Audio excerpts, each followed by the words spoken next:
Praise the Lord. 28-ാം സങ്കീർത്തനം 7-ാം വാക്യം. യഹോവ എൻ്റെ ബലവും എൻ്റെ പരിചയവുമാകുന്നു. എൻ്റെ ഹൃദയം അവങ്കൽ ആശ്രയിച്ചു, എനിക്ക് സഹായവും ലഭിച്ചു.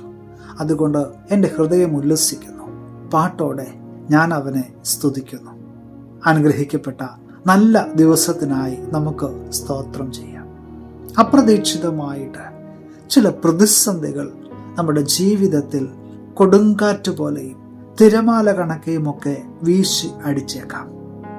അതിൻ്റെ ഇടയിൽപ്പെട്ട് പലപ്പോഴും നമ്മൾ ഭ്രമിച്ച് പോകാറുണ്ട്. എന്ത് ചെയ്യണമെന്നറിയാതെ ഇങ്ങനെ ഭാരപ്പെട്ട് നിൽക്കാറുണ്ട്. ഒരു പക്ഷേ പ്രാർത്ഥിക്കുവാനുള്ള ആ ഒരു കഴിവ് പോലും നമുക്ക് നഷ്ടപ്പെട്ടു എന്ന് വന്നേക്കാം. ആ ഒരു സമയത്ത് ഇത്തരം നിസ്സഹായമായ സാഹചര്യങ്ങൾ നമ്മുടെ ജീവിതത്തിൽ കടന്നു വരുമ്പോൾ, പ്രിയമുള്ളവരെ, നമുക്ക് ആശ്രയിക്കുവാനായിട്ട് ഒരു ദൈവമുണ്ട്. നാം ഒന്നിനെ ഓർത്ത് ഭാരപ്പെടേണ്ടുന്ന ആവശ്യമില്ല. പ്രാർത്ഥിക്കുവാനായിട്ട് നമുക്കറിയില്ല എന്നോർത്ത് ഭാരപ്പെടേണ്ടുന്ന ആവശ്യമില്ല.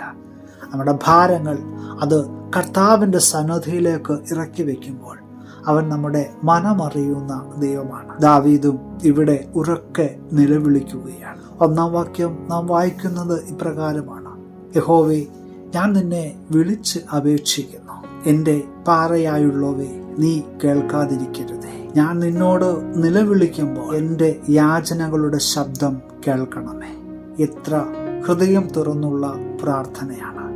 ഹൃദയം തുറന്നുള്ള ദൈവത്തോടുള്ള നിലവിളിയാണത്. തീർച്ചയായിട്ടും ആ ദൈവത്തോട് നാമം പ്രാർത്ഥിക്കുമ്പോൾ നമ്മുടെ പ്രാർത്ഥനകളെയും മാനിക്കുന്ന ഒരു ദൈവമുണ്ടെന്ന് വിശ്വസിക്കുവാൻ നമുക്ക് ഓരോരുത്തർക്കും കഴിയണം. യഹോവ എൻ്റെ ബലവും എൻ്റെ പരിചയമാണെന്ന് ദാവീദ് പറഞ്ഞതുപോലെ നമുക്കും ദൈവസന്നിധിയിൽ ചേർന്ന് പറയാം. പ്രാർത്ഥന കേൾക്കുന്ന ഒരു ദൈവം ഇന്നും നമ്മുടെ ഇടയിൽ ജീവിക്കുന്നുണ്ട്.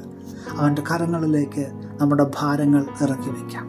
പ്രിയമുള്ളവരെ, ഈ ഒരു പുതിയ ദിവസം ദൈവം നമുക്ക് ദാനമായി തന്നിരിക്കുകയാണ്. അവൻ്റെ സന്നിധിയിൽ നമ്മുടെ ഭാരങ്ങൾ ഇറക്കി വയ്ക്കാം. അവൻ നമ്മെ കരുതുന്ന ദൈവമാണ്. ഈ നാഥൻ ഒരിക്കലും നമ്മളെ ഉപേക്ഷിച്ചു പോകുന്ന ദൈവമല്ല. പുതിയ ദിനം അനുഗ്രഹത്തിൻ്റെ നല്ല ദിനമായി തീരട്ടെ എന്ന് പ്രാർത്ഥിക്കുകയാണ്. Have A blessed day.